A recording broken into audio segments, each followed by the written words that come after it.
Hey everyone, welcome back. Today, we're going to keep building on that Spanish foundation. We'll zero in on the 5 core sounds that will totally unlock your pronunciation, and then we'll get into the must-know phrases for your very first conversation. So let's just dive right in.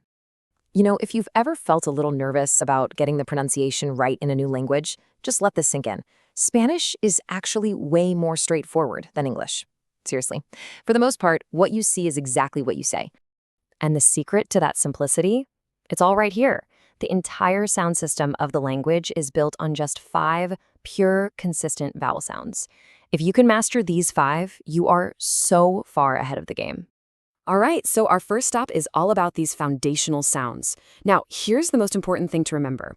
Unlike English, where a letter like A can sound a bunch of different ways, in Spanish, each vowel has one and only one short, crisp, consistent sound. That's it.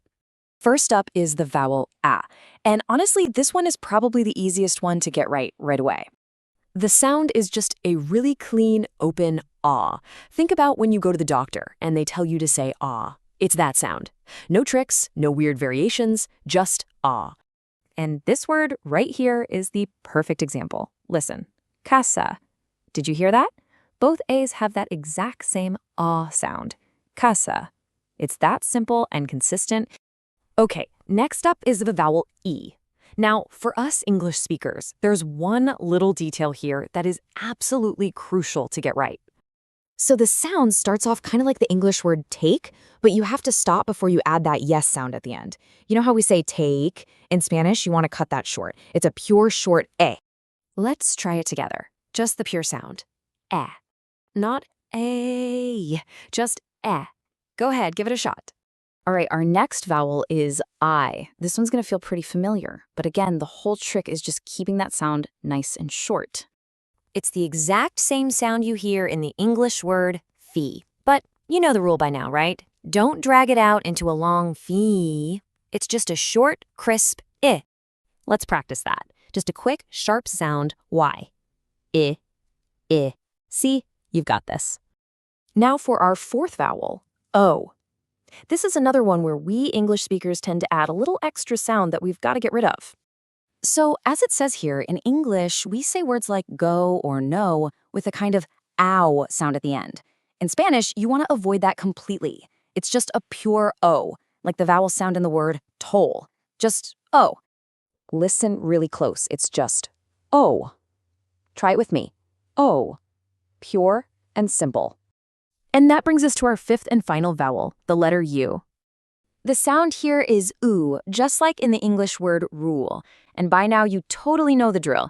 Keep it short and keep it clean. Don't say a long rule. Just go for a crisp, clean oo. Let's make that sound together. A short, quick oo. Oo. And there you have it. E, o, oo. Those are the 5 building blocks for pretty much all of Spanish pronunciation. Okay, great job. Now that we actually have the sounds down, let's put them into practice with the words you'll need for your very first Spanish conversation. But before we even get into greetings, we have to talk about a really important cultural concept: formal versus informal. This is a big deal in Spanish. If you're talking to a friend or someone your age, you use the informal, ¿Cómo estás? But when you're speaking to someone older, a stranger, or anyone in a position of authority, you show respect by using the formal ¿Cómo está usted? Now for some of the essentials. Let's use our new vowel sounds here. For hello, you've got hola. Hear that pure O and A? Hola.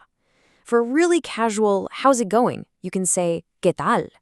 And then for different times of day, buenos días for good morning, buenas tardes for good afternoon, and buenas noches for good evening or even good night. Just listen to how those vowels stay short and crisp in every single phrase. And to introduce yourself, you've got a few great options. Me llamo is super common, soy just means I am, and mi nombre es is a direct my name is. Any of them work. Now, when someone introduces themselves to you, you can reply with mucho gusto, which means nice to meet you. If you're male, you can say encantado, or encantada if you're female, for pleased to meet you. Or a super simple one is just igualmente, which works for likewise. So how do you make all of this actually stick? Well, here's a pretty simple roadmap. First, watch the lessons to really get the main ideas down. Second, use the audio glossary. That's going to be your best friend for nailing pronunciation. Third, you got to practice all 4 skills: listening, speaking, reading, and writing. And finally, and this is probably the most important step, find someone to talk with. I mean, at the end of the day, language is all about connection, right? So that really just leaves us with this one final thought. You have the foundational sounds. You have the first words you need to start a real conversation. The only question left is, who are you going to say hola to first? Get out there and give it a try. Thanks for watching. Great! Another step towards fluent Spanish. Keep going with more lessons. Let's go! Let's go!